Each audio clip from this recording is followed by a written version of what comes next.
皆さんこんにちは。遠刈温泉はこけしの産地、巨大なこけしがお出迎え。今回は遠刈温泉筑前荘をご紹介します。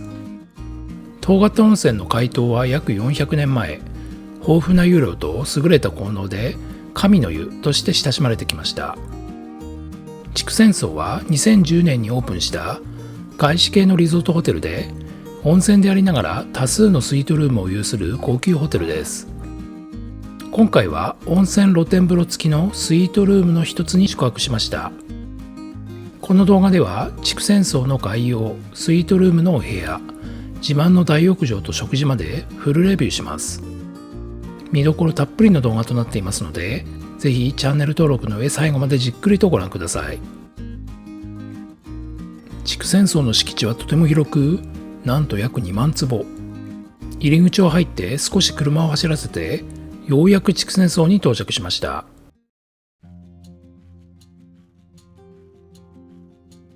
筑前荘の創業は2010年。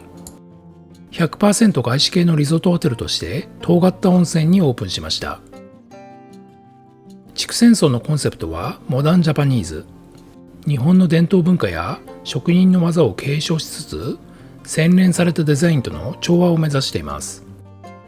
玄関を入り、奥に見える釣り鐘のあるラウンジまでの道のりは非日常への誘い。こちらの釣り鐘は金属作家の畠山浩二氏によるデザインで、素材は青銅。釣り鐘の下の台は十和田石。大きなラウンジの中央で筑前荘を象徴するオブジェとなっています。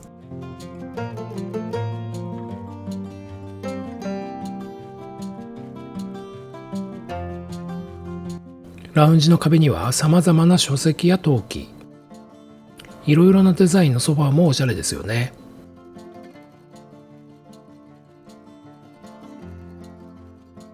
週末にはこちらのピアノで生演奏も聴けるそうですよ。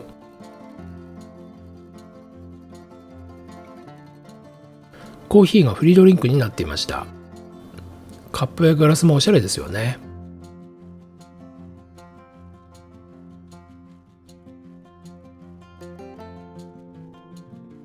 館内はアートギャラリーのようになっており、様々な画家や陶芸家の作品が飾られています。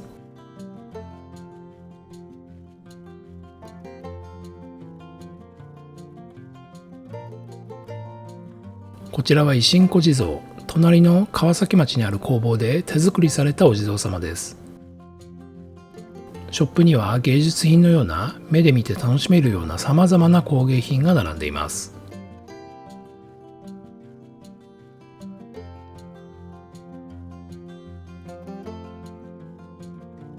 入り口から入ってすぐのところにあるロビーラウンジ。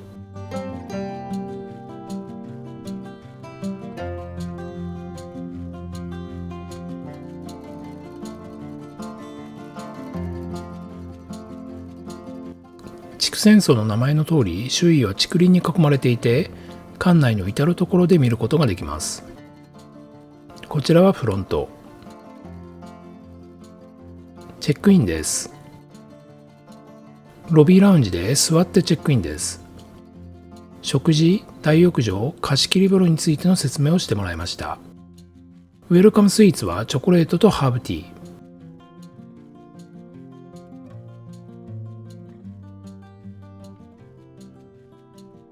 はい、今回泊まるお部屋はこちらの203号室、ガーデンスパスイートというお部屋になります。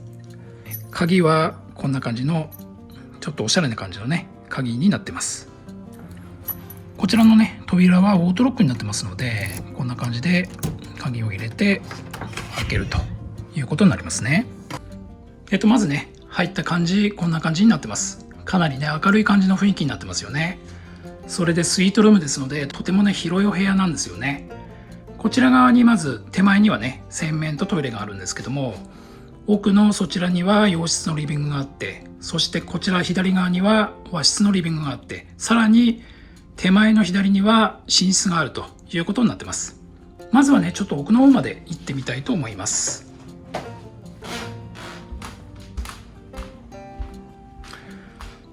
そしてね、奥まで来ますと、このお部屋の売りであります露天風呂が見えますね。ちょっと出てみます。まずパッと見ね、石でできた露天風呂で、大人1人であればゆっくりと入れそうな、そんな感じのお風呂になってますよね。とてもいい感じの雰囲気になってます。そして周りはね、こんな感じでウッドデッキになってまして、結構広めのウッドデッキで、奥の方にはチェアとねテーブルがありますけれども、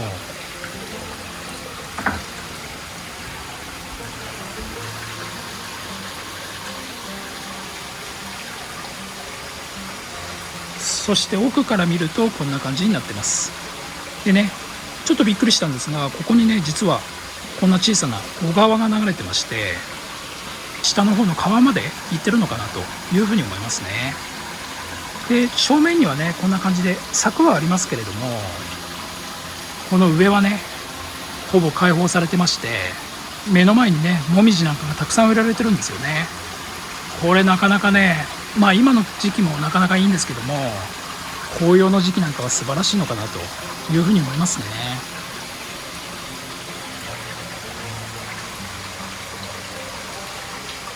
そしてお風呂こんな感じです。隣にね小川が流れていて、とてもいい感じの雰囲気でね入れそうですよね。こちらのお風呂に関してはまた後で入ってみたいと思いますので。そして窓側から改めてお部屋を見てみるとこんな感じになっています。チェアとテーブルがありますけれども、こういった洋室のリビングになってまして、そしてこちらに和室のリビングがあって、そして奥には寝室が見えるということになってます。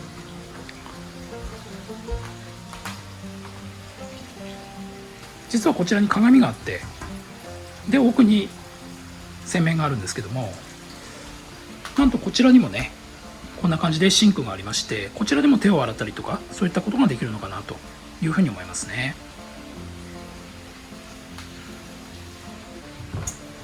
そしてこちらにはネスプレッソのねコーヒーマシンとポットと、それからカップですね、あとはグラスが置いてあります。そしてねこちらにネスプレッソのカプセルと、それからティーバッグがね置かれてますね。さらに下を見ると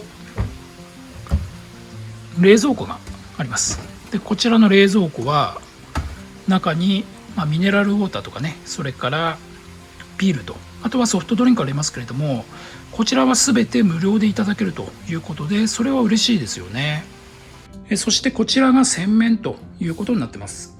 洗面はこんな感じで真ん中に鏡があって、でこちらガラスになっててね奥の方が見えるんですけども、とてもねこのシンクおしゃれですよね。それからこちらにはねアメニティがありますけども、このアメニティもね歯ブラシ、ひげ剃り、あとヘアブラシとかそういったものがありますが、これ実はね紙の包装なんですね。この辺もねやっぱりプラ削減にね気を使ってるのかなというふうに思いますね。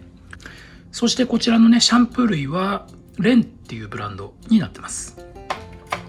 あとはこちらね女性用のムーンパールっていうね三木本コスメティックスの化粧品がありました。これも女性は喜ぶと思いますね。そしてこちらにはねドライヤーがありまして、ダイソンのねおしゃれなタイプのドライヤーがありますね。こちら側にはタオルがあってガウンがあります。あとはねこちらすごいんですね。こちらは浴室内湯になってまして、見てわかると思いますけどもヒノキの内湯になってます。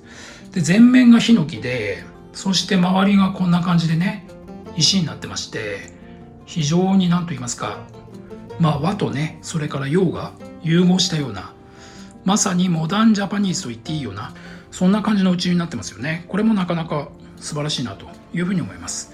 でこちらにはシャワーもねしっかりと用意されてます。それからこちらにはトイレがありまして、でトイレはねこんな感じの、一般的なウォシュレット付きのトイレということになってますね。あとね面白いのはここにこう穴がね3つ開いてるんですけど、これ何か分かりますかね。これね実はね指を穴に3つ入れてこうやって開けれるという感じの面白い出入り口になっているということですね。でお部屋全体はこんな感じになってます。とても広いですよね。こちらのお部屋はね約80平米あるということになってますね。そしてこちらはねもう一つのリビングの和室ということになります。琉球畳のような小さめの畳が全体で10畳ありますね。それで真ん中にはこんな感じの立派なテーブルと座椅子が置かれていて、お茶のセットとね、筑前荘のオリジナルの蔵王ハーブクッキーというお茶菓子が置かれてます。こちらのデスクもね、なかなかいい感じの一枚板といいますか、そういった木でできてまして、真ん中には40インチぐらいのテレビが置かれてます。そしてこちらはね、電話なんかがありますけども、書斎のようなそういったスペースになってまして、さらにここを開けると、こちらはブルーレイディスクですね。そしてブルーレイのね、貸し出しのリストというのがありまして、ブルーレイソフトの一覧表というのがあります。これはフロントに言えばね、借りることができるということですね。それからこちらはね、セーフティーボックスになってます。こちらには空気清浄機があって、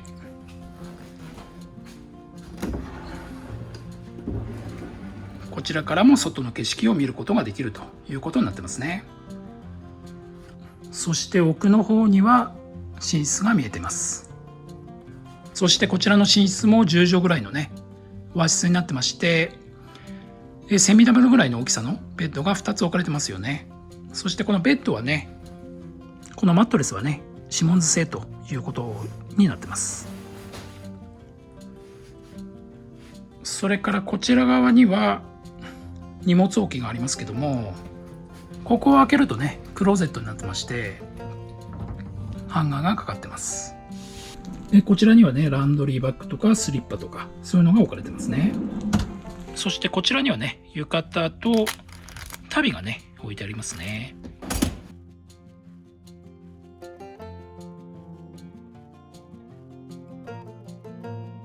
こちらでね、ライトの調整ができるということですね。なかなかね、ベッドルームもいい雰囲気になってますよね。そしてね、筑前荘について簡単に説明をしたいと思います。筑前荘は2010年に創業したかなり新しいね、ホテルということになってまして、モダンジャパニーズをコンセプトにして、温泉でありながらハイグレードなホテルを目指しているということになります。お部屋ですけども、ラグジュアリースイートっていうお部屋が4部屋あるんですね。でこちらにプレジデンシャルスイート、それからこっちにロイヤルスイート、ここにマウント蔵王スイートと、こちらがパノラマビュースイートというお部屋になってます。このスイート以外の3、4、5階の部屋は他の一般客室ということになってます。でお部屋は全部で30部屋ありまして、ラグジュアリースイートの他にこちら今回僕らが泊まってるガーデンスパスイートっていうスイートと、サイプレススイート、それからジュニアプレミアスイートというお部屋もあります。でこちらのガーデンスパスイートは人気のお部屋ということで、露天風呂付きのお部屋はね、このガーデンスパスイートとレジデンシャルスイートということみたいですね。それでこちらのガーデンスパスイートはかなり人気のお部屋ということになってます。あと面白いのはね、こちらにフィットネスジムというのがあって、それからスパ、ボタニカというのがあって、この辺もね、なかなか温泉宿にしては特徴ありますよね。そして大浴場はね、2階に女湯と1階に男湯があります。大浴場に関しては撮影の許可をいただいてますので、こちらは後でお見せしたいと思います。そしてね、貸し切りの露天風呂がね、2つありまして、こちらも無料で予約をすることができます。チェックイン後に先着順で予約ということで、こちらもね、借りることにしてますので、こちらも後でご紹介したいと思います。お部屋でね、Wi-Fi が使えます。Wi-Fi の速度はね、8.4 メガですので、ちょっと遅めではありますけどもね、この山奥でね、Wi-Fi が使えるというのはありがたいですよね。ということで、筑前荘のガーデンスパスイートでしたけれども、いかがでしたでしょうか。はい、それではお部屋のお風呂入ってみたいと思います。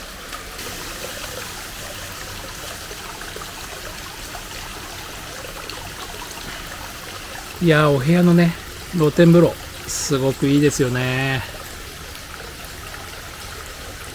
こんな感じでね、一応ね、屋根はかかってるんですけども、このお風呂自体には屋根かかってますが、ほぼ完全に開放されていて、こんな感じで外の景色が低いところからね、見えるような、そんな感じになってます。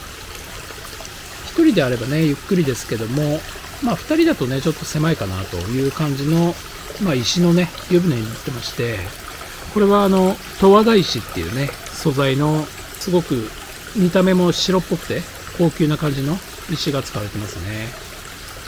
でお風呂の中はこんな感じで部分的に段差になってて、半身浴もできるようなそんな感じのお風呂になってますね。源泉はねこちらから出てますけども、加水はされてますけども、かけ流しということで、無色透明無臭のね pH6.6 のナトリウム炭酸水素塩化物硫酸塩泉という泉質になってるみたいですね。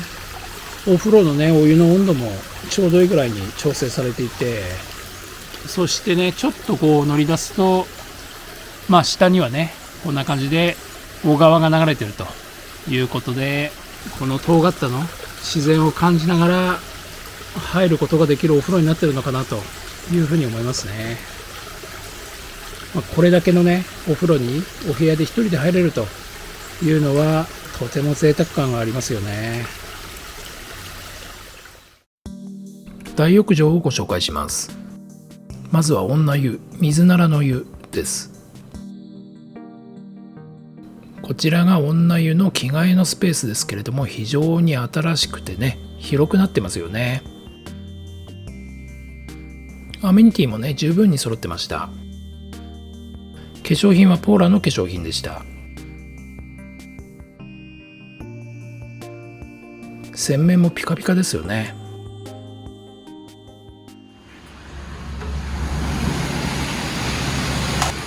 こちらが女湯の大浴場ということになります。湯船自体は石造りの広い湯船になってまして、上にはねこんな感じで木が縁取られてますよね。そしてねお湯はね無色透明の無臭のお湯ということになってます。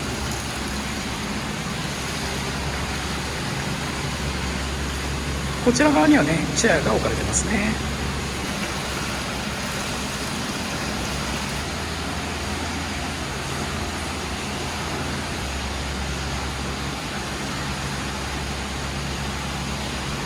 洗い場は5つ用意されてまして、こちらにはねシャンプーとかリンスなんかが置かれてますね。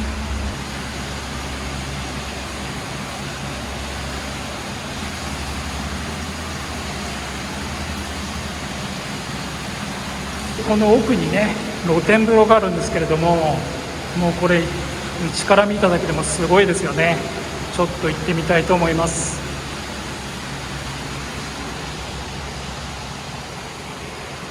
そしてこちらが筑前荘の女湯の露天風呂ということになります。すごいですよね。上が完全に開放されていて、そしてウッドデッキの中に石のお風呂が3つあります。ちょっとね奥の方まで行ってみたいと思いますけれども、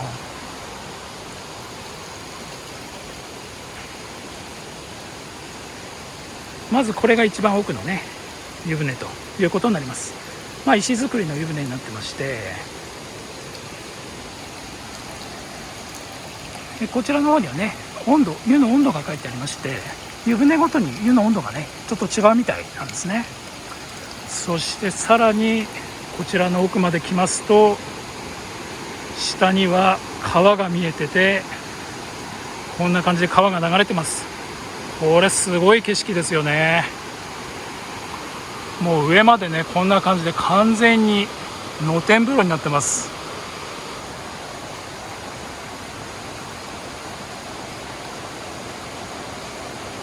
こちらは熱湯ということになってますけれども、もう一つの湯船ということになってます。こちらもね奥に行きますとこんな感じで川が流れてます。そしてねデッキの上にはこんな感じでくつろげるようなチェアが置かれてますね。そしてもう一つの湯船はねこちらですけれども、湯船としてはこちらが一番大きな湯船になってますね。そしてこちらにはぬる湯というふうに書かれてます。こちら側全体にはこんな感じで柵がかかっていて、周りからは見えないようになってますね。そしてここにチェアがあってくつろぐことができるということになってます。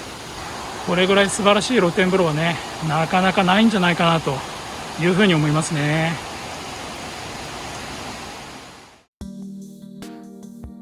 続いて男湯武雄の湯です。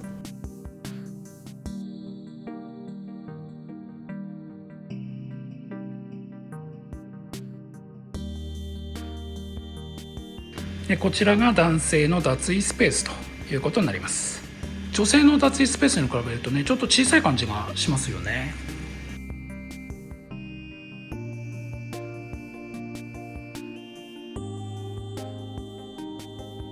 こちらには洗面があってシンクが3つ用意されてますね。こちらにはね、資生堂の男性用の化粧品があります。そしてひげ剃りなんかのねアメニティも揃ってますね。こちらにはお風呂上がりに飲める冷水が置かれてます。さて、それでは中に行ってみます。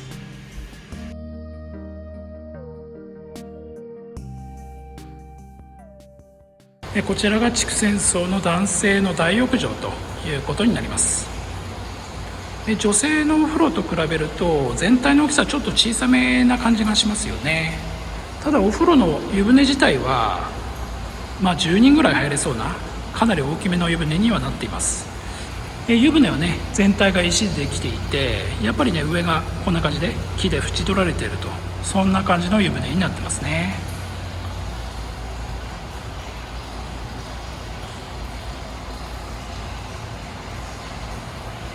こちらにはねシャワースペースもありますね。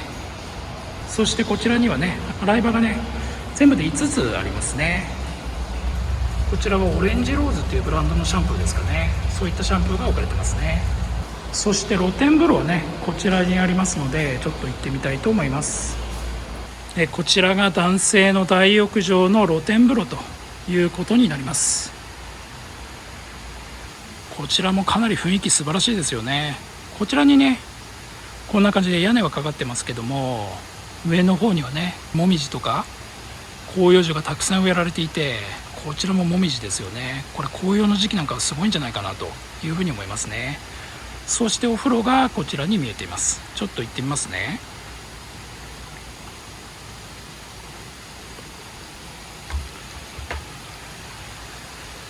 こちらにはね一応着替えるスペースもありますね。そして座ったりできるところがあって、そしてこちらがお風呂ということになります。湯船はね2つに分かれてますけども、全体が岩でできた、石と岩でできた非常に雰囲気のいい湯船になってますよね。手前側はね屋根がかかってますが、奥の方はこんな感じで完全に露天風呂ということになってます。ウッドデッキのね上にある女湯とはね雰囲気が全然違いますけれども、こちらはこちらで素晴らしいお風呂になってます。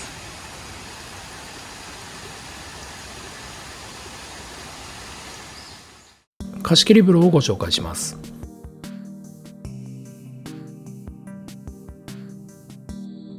貸切風呂に行くには一旦外に出る必要があります。貸切風呂は無料ですが、チェックイン後の予約となっています。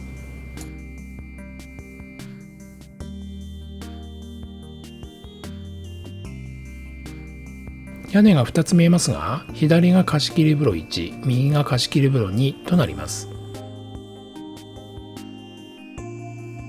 まずは貸切風呂2をご紹介します。はい、こちらがね2つある貸切風呂のうちの1つですね。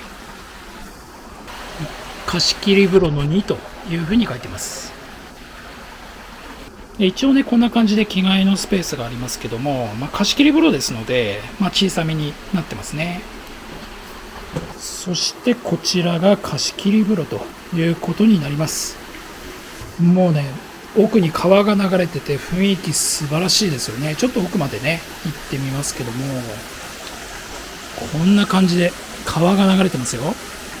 奥の方はねこんな感じで柵がありますけども、目隠しなのでね柵がありますけども、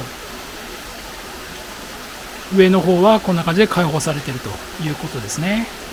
そして川がこの柵の下から流れていっているという感じになってます。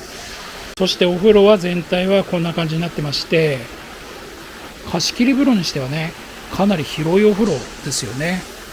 そしてね、湯船の上にはほぼ屋根がかかってますけども、周りは開放されてるという感じですね。で、湯船はね、全体が石でできていて、で上の方にこんな感じで木が縁取られてるような、そんな感じの湯船になってます。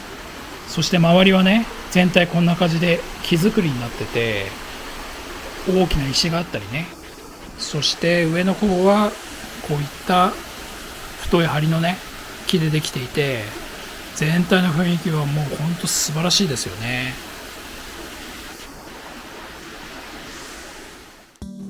続いて貸し切り風呂1をご紹介します。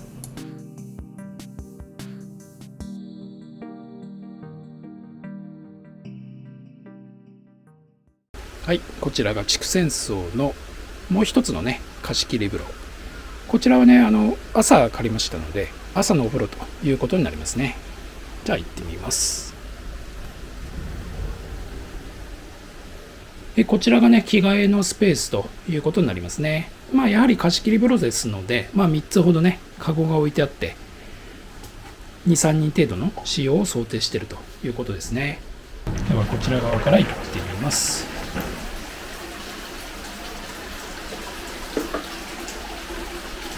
こちらがね、筑前荘のもう一つの貸し切り風呂ということになります。いや、こちらもやはりね、雰囲気素晴らしいですよね。まず手前側はこんな感じの板張りになってまして、お風呂の湯船はね、石でできてるんですけども、上の方に木が縁取られていまして、そして奥には砂利が敷いてあってね、で柵があります。で奥に来るとこんな感じになってますけども、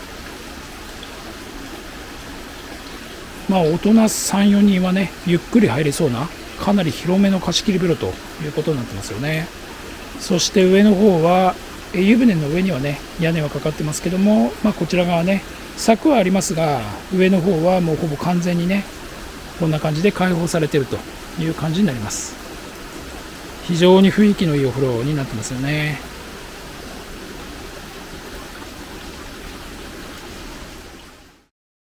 はい、それでは筑前荘の貸し切り風呂入ってみたいと思います。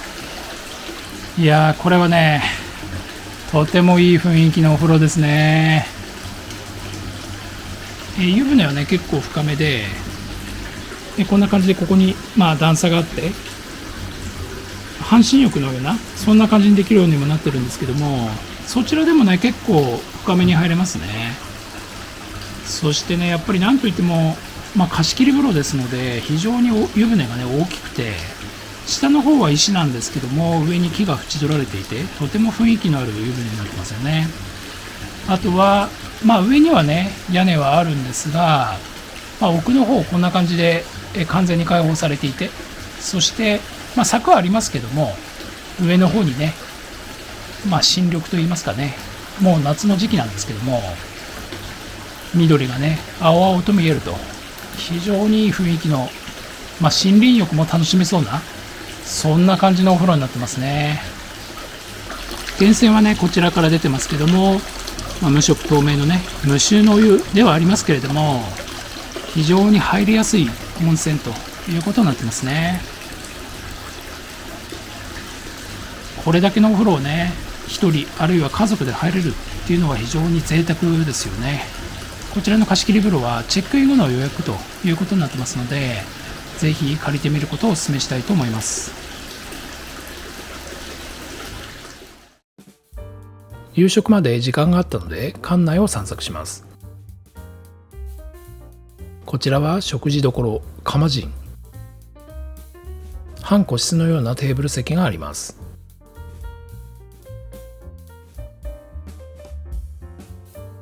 こちらはザ・バー。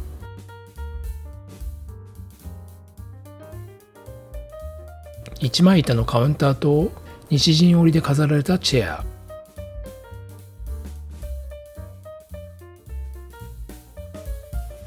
こちらはかまどの神。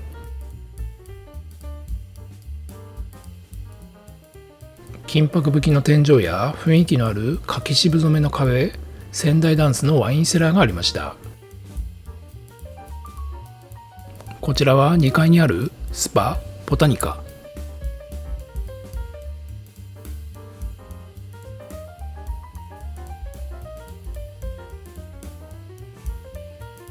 5階にある雲海ラウンジへ行ってみました。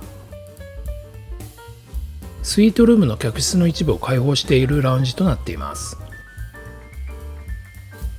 広いテラスには砂利と石の日本庭園が広がっています。遠刈田の雄大な森林を見渡せるラウンジとなっています。フィットネスジムを利用しました。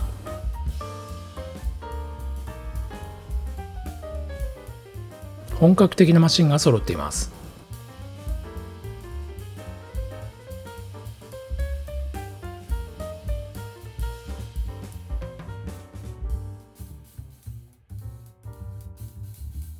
ミネラルウォーターが用意されていました。少しの時間でしたが十分に楽しめましたよ。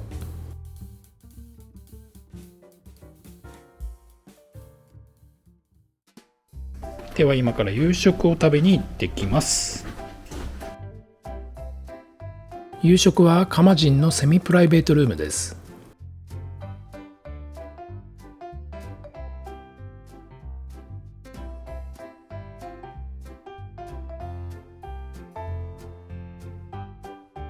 日本庭園を見ながら夕食をいただくことができます。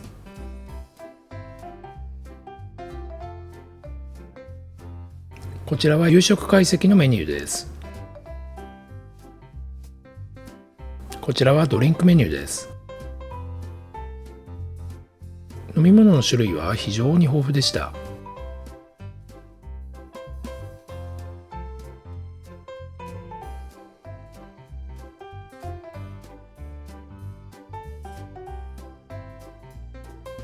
カクテルはバーで作ってもらうこともできます。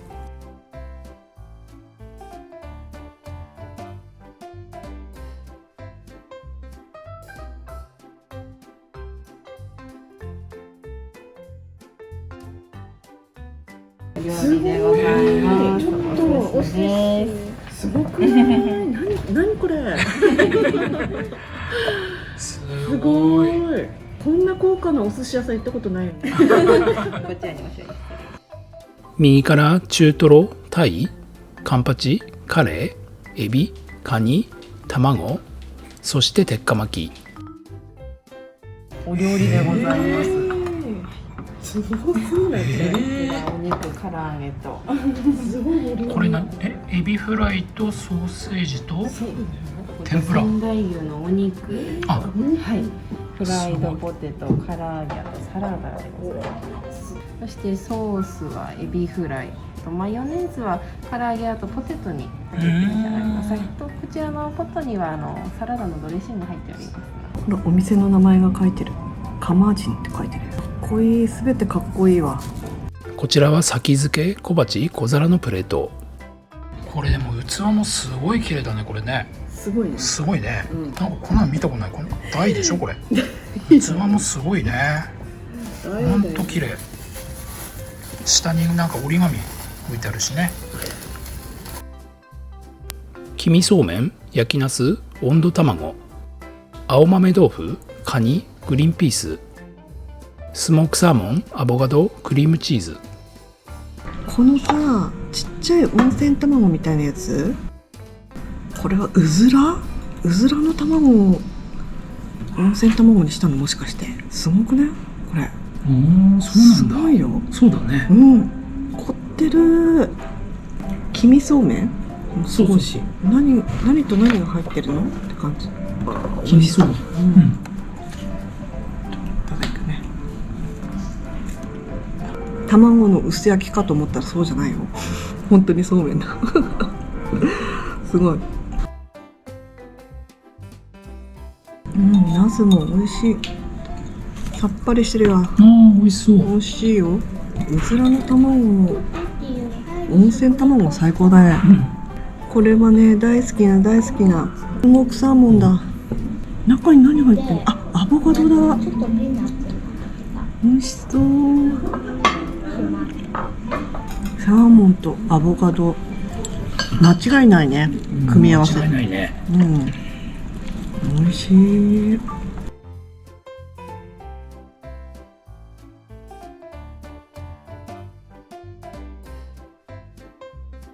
このさ、この魚もさ、この一回炙って炙ってんだよ。そうだね。炙って入れてるからすごく多分ね、香ばしい、いい出汁も出てるしさ、すごく美味しい。やっぱりこうお蕎麦のさ、つけだれのさ、鴨汁とか、あれもネギを一回炙って、それでこうつゆ作ったりとかするとすごく香ばしい出汁が出るけど、なんかそれに似てんのかなって感じの。梅そうめんは梅の味がする。本当にするんだ。本当にする。聞きたくなっちゃう。これって手作りですかってまたバカのこと聞きたくなって。コメロンだって、なんで周り、あれなん種か、コメロンがシャキシャキしておりまする。こちらは季節の盛り合わせ。竹の容器が素晴らしいですよね。タイ、マグロ、車エビ、島アジ、そして下に香味大根。あ、エビいこうか。エビ食べやすいようにちゃんとさ、こうちょっと尻尾だけにしてるのはありがたいですね。エビがプリップリだわ。半分多分茹でてんのかな、ボイルしてるような感じ。すごいさ、手間暇がかかってるよ。さすがです本当に。でさ、こうなんだろう、すごく高級な宿なのにさ、店員さんも気さくでありがたいよね、本当にでこのしその葉で巻いてタイ、本当にさ、いろいろこう手間暇かけて作ってるんだなっていうのが分かるから、妻も台無しにできないよねっていう気がするわ。美味しい。タイ柔らかい。すごいでかい。もう一口食べちゃったけどね。味はねついてないんだけど、でも美味しいよ。こちらは一品料理、伊勢エビのグリル。すごいね、伊勢エビのグリル。焼きたてだ。これはすごいね。レモンが飛んでるよ。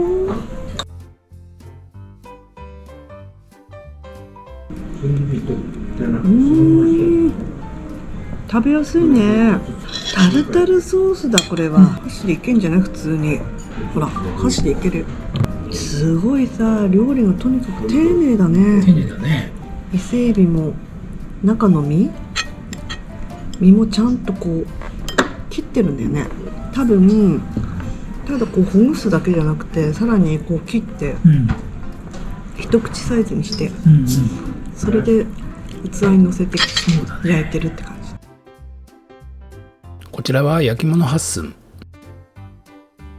鮎のタデ味噌焼き、ハマグリのトマト焼きとエビの新庄のアジサイ揚げ、カマスの棒寿司、アスパラの塩焼きとクコの実、アイナメとミニコーンの梅肉寄せ。もみじの葉っぱがついてるよこれ。これは多分ここで取ったもみじの葉っぱなんだと思う。すごいね。なんか骨までは柔らかくはないっていう話なんだから、ちょっとこの味噌ついたか、味噌。この味噌さ、なんかさ食べたことがあるような味だよ。この味噌何使ってんだろうこれ。すごく美味しい。この味噌緑色の味噌だよね。この味噌美味しい。ただのね田楽味噌じゃないよ。でお魚もねすごくふんわりしてて美味しい。骨まで食べたかったけどね、骨抜いたから。ほら骨抜いた。やっぱりかぶりつくのがいいよね、魚は。この間にあるのは、これはカボスじゃないのカマスとカボス。うん合うね、合うでしょ。合うよこれ面白いよね。それはハマグリ。ハマグリのチーズ焼き、トマトとチーズが乗っかってんだね。こういうちっちゃいものってさ大変なんだよね、作るのね。あ、下にピザソースがついてんだ。イタリアンだよ。すごい面白い発想だな。すごい、アジサイを狙ってコロンとしてる。エビが入ってて、枝豆かな、お魚が入ってんだよね。油目ってお魚じゃないの？そう、魚。落ちちゃった。すごい。美味しいこれ。このさ、このゼリーみたいな梅の味がすごいわ。さっきのそうめんもそうだったけど。さっぱりしてるね。ねえ。いやーもう偕楽園には申し訳ないなって感じ。梅美味しい。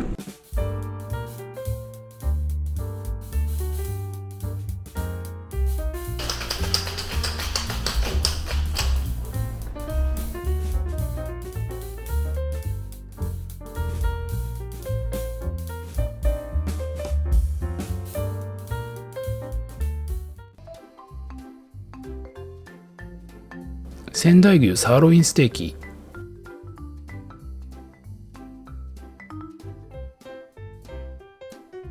大根とわさび、ハーブソルト、にんにく醤油、味噌だれ、そしてポン酢、5種類のタレがありました。お皿ね、凝ってて。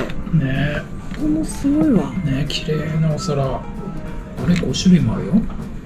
5種類あるのにお肉はさ、何で食べたらいいんでしょうか。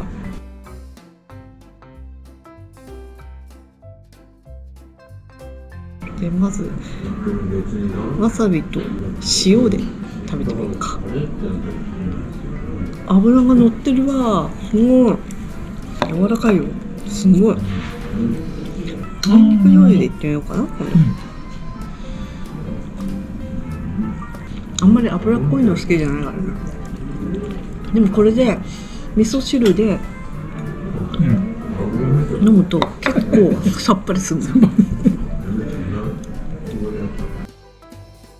貝柱と昆布の炊き込みご飯、いぶりがっことお水漬け、こちらはお味噌汁。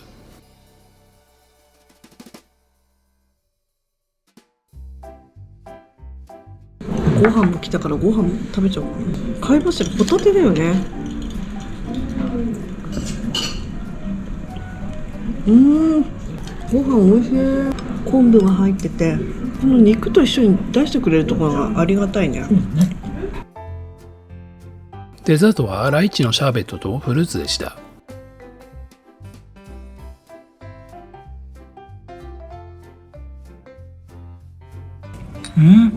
お、すごい濃厚な味。すごい濃厚な感じ。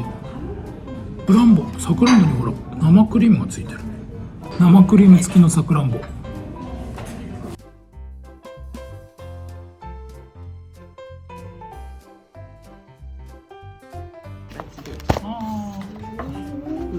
個ずつ入ってるん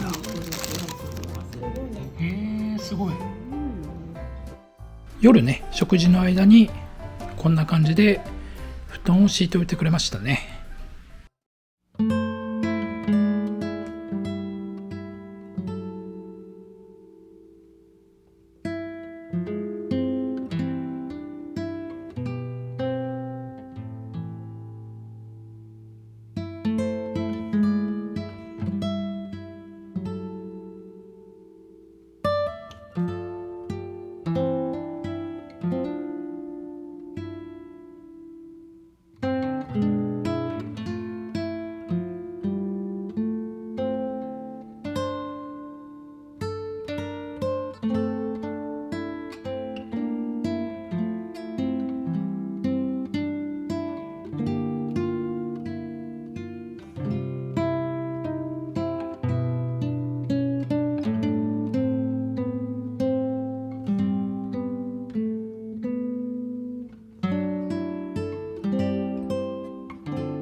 朝のお部屋からの景色ですね。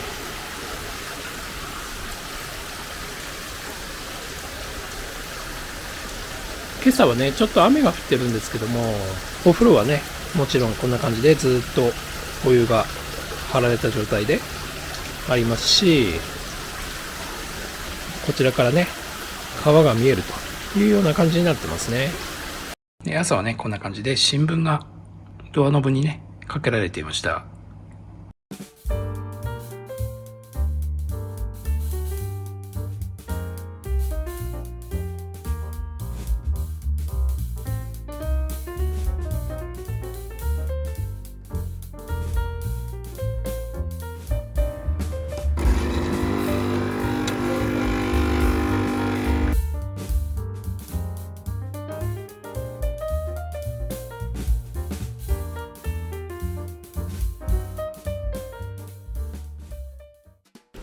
では今から朝食を食べに行ってきます。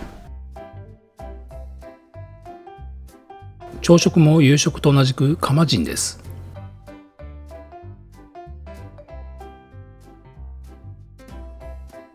テーブルの上にはお釜と薬味だけがありました。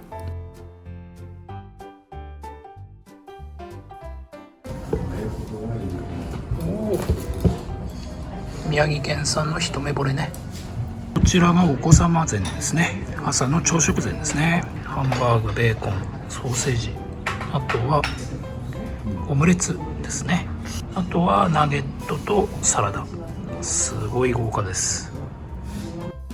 右から料理長特製のふりかけ、鰹節2種類、ネギと生姜、梅干し。こちらは大人の朝食膳です。こちらはお味噌汁、お新香。こちらは湯豆腐。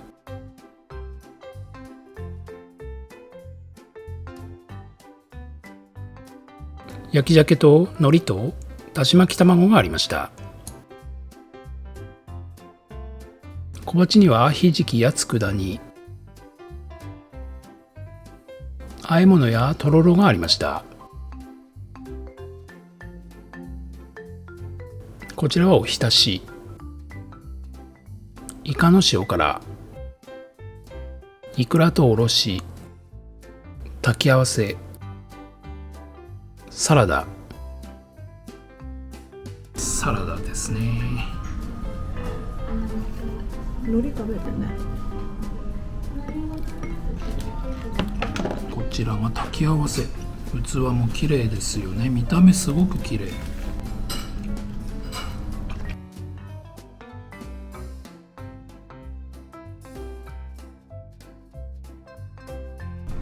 結構塩分控えめのふりかけ、美味しいね。湯豆腐ね。薬味のっけて、醤油かけただけだけどただもんじゃない醤油って感じだね。こだわってるのがわかるわ。わかるね。わかめとネギだけの味噌汁だね。味噌汁にはこちらを混ぜていただきます。風味が変わるね。焼き鮭も美味しそうね。テリッテリ海苔、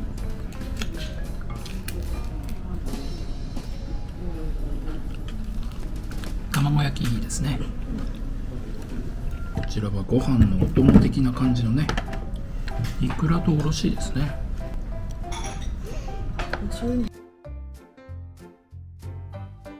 こちらはとろろですね。醤油をつけて、マグロが入ってんだ。マグロの山かけになってんだ。これマグロともう一つ白身魚も入ってるね。いただきます。梅干し大きいですね。すごい。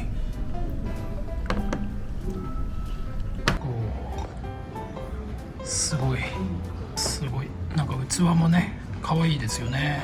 これなんだろう、金属？陶器かね。銀色になってる陶器で。地元蔵王町のブルーベリーヨーグルトとプチチーズケーキ。ふわふわ、もう触った感じからもふわっとしてる、スフレかな。美味しい。甘さ控えめで。控えめで。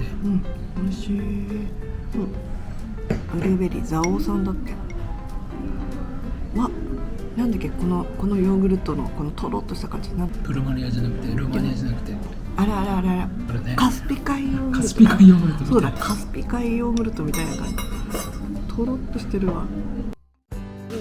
周りをね散策に行ってみることにしました。今回はね下の方のこっちの A コース、こっちに行ってみることにしました。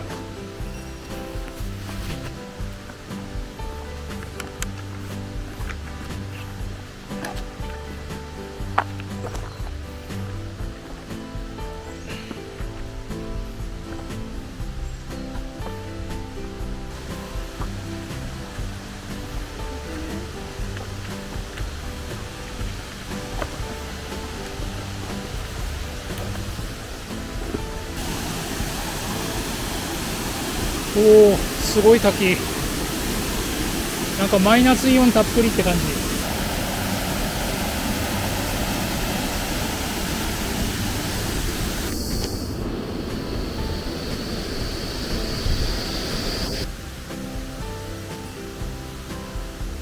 なかなかねやっぱこういった森林の本当のこの山の中歩く機会ってあんまないので、とても気持ちがいいですね。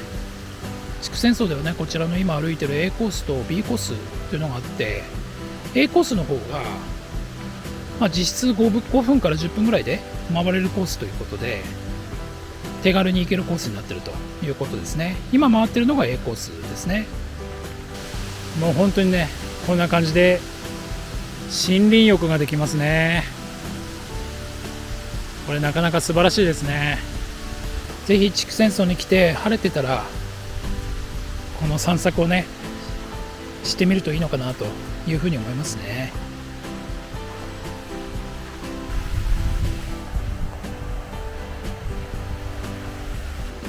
もうね筑前荘の塔まで戻ってきましたね。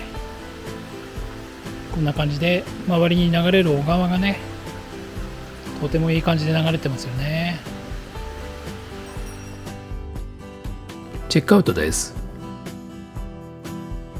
今回の宿泊費は家族3人で17万100円でした。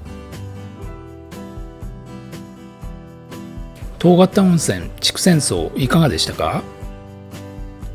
まさにモダンジャパニーズ、和風の温泉宿と洋風のリゾートホテルが融合したような素敵なお宿でした。